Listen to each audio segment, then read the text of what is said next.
Bloomberg's Tyler Kendall has been talking with the lawmakers leading the investigations, spending the day on Capitol Hill and joining us now from the Hill. Tyler?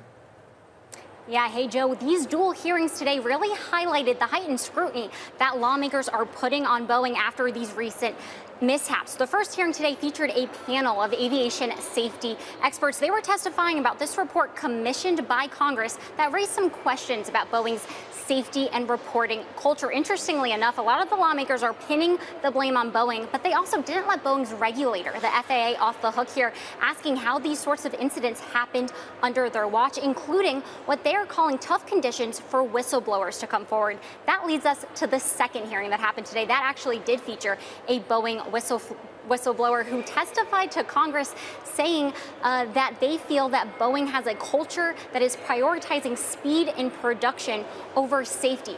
His name is Sam Salapur. He testified to lawmakers today accusing Boeing of essentially taking shortcuts in production of some of its largest aircrafts, including the 787 Dreamliner. I want you to take a listen to some of his testimony today.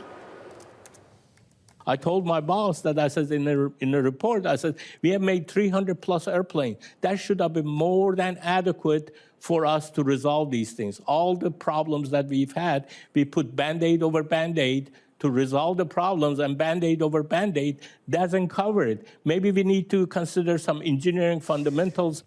Yes.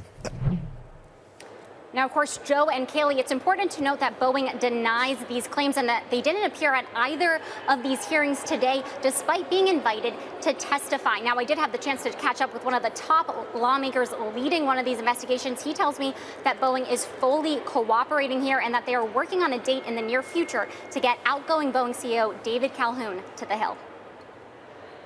And Tyler, just quickly in our final minute. I'd like to have them come at some point in time and talk about what types of maintenance programs they have in place to be pretty much the last line in terms of quality control to assure passenger safety. Certainly want to find out at some point in time what Boeing is doing to address this, but also what the airlines do to provide comfort to the traveling public.